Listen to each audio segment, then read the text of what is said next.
update. And unfortunately, not a green pill update, because as PV Magazine says just the other day, a couple of days ago, that California is pulling the plug on rooftop solar. The Public Utilities Commission approved Net Energy Metering 3.0, slashing payments for sending rooftop solar production to the grid. New rooftop solar production projects are now considered uneconomical without an attached battery.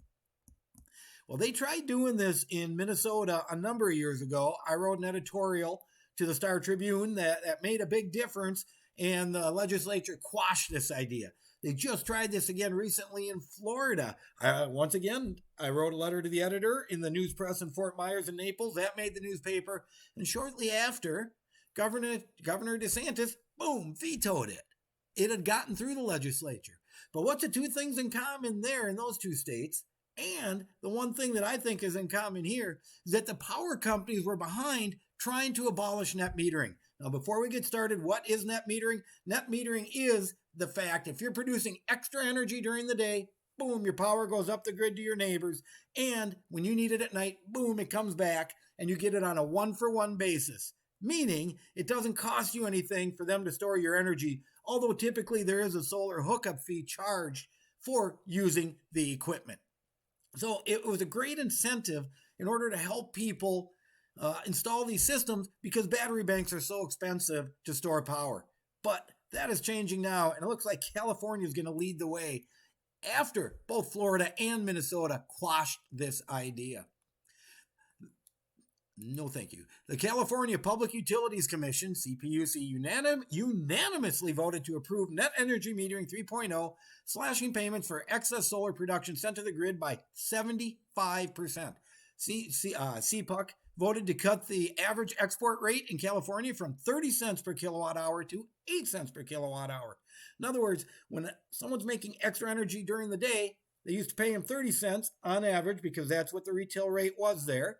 And now they get to have 8 cents, or now they get to have 8 cents for every kilowatt hour.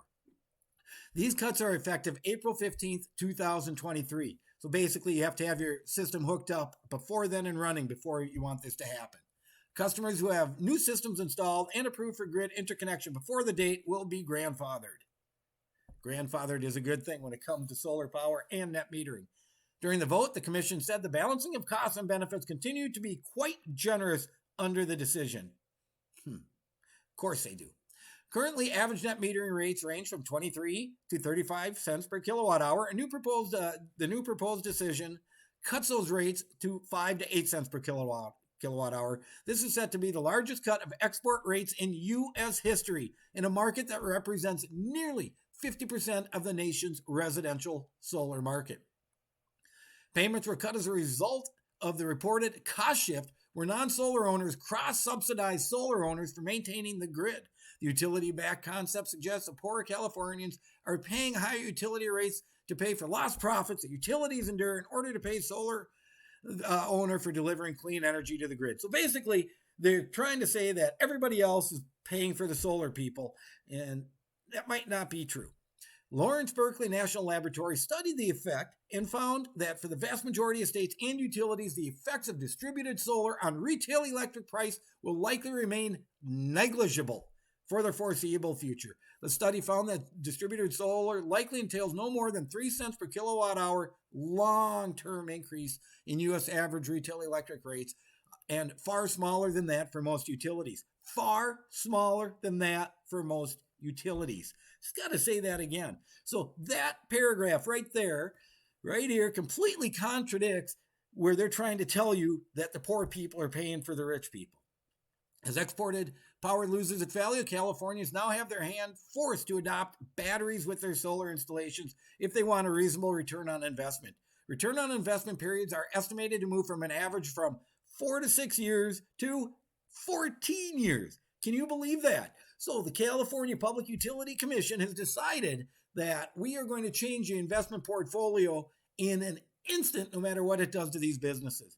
And they say, we believe this would represent a potential 70 to 85% drop in economic value for solar-only programs, which would suggest California would effectively become a 100% solar and storage end market, which means you need to buy batteries if you're going to get solar power, or it's just not worth it. The Solar Energy Industries Association, these guys have been around a long time, said the decision is too abrupt and will slow rooftop solar deployment in the state. The failure to adopt a more gradual transition to net billing risks putting solar out of reach for millions of residents across the state. And it really does. Because if you were already kind of on the edge of if you could afford solar or not, no way you can afford solar and batteries. So they are definitely limiting the market. In 2016 to 2018, the state of Nevada went through massive oscillations in rooftop solar deployment after a similar net metering value reduction was approved. Get this, a $35 solar penalty fee. I mean, what good politician would call it a solar penalty fee? I mean, these days, wouldn't you say it like a solar save the world fee? Anyways, and a 75% drop in fees led to a nearly 90% drop in rooftop deployment in the state. In other words, 90% drop in solar systems being installed. That's how much government can affect this stuff. California's residential solar segment could be down 30% year over year in less than 12 months. 30%, that's not a lot.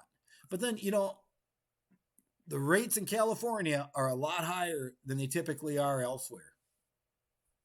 Currently, roughly 1.5 million consumers in California use net metering, including thousands of churches, farms, and affordable housing units. In total, 13 gigawatts of distributed solar capacity has been installed across the state. Rooftop solar is valued for its ability to efficiently drive energy data. PUC found that California must triple the amount of local distributed solar to reach a clean energy mandate laid out by the state Senate Bill 100. The California Solar and Storage Association forecast rooftop solar could save California rate taxpayers $120 billion by 2050, or $300 per person per year. Now, the interesting thing about this is California must triple the amount of local distributed solar in order to meet their legislative goals, yet the Public Utilities Commission is enacting rules that are going to severely limit the ability to install the solar. Government working together. According to SEIA, the decision comes as climate-related disasters continue to intensify and the electric grid remains vulnerable to aging infrastructure and volatile global energy markets, as well as we've seen, terrorist attacks lately.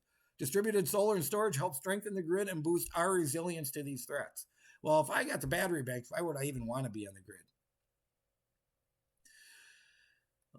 And in the end here, here's this. In 2017, electric utility PG&E's down transmission wires were found to be the cause of massive wildfires, leaving many Californians without homes. The company was stuck with a $7.5 billion bill as it was found at fault for negligence in maintaining vegetation across its centralized transmission wires.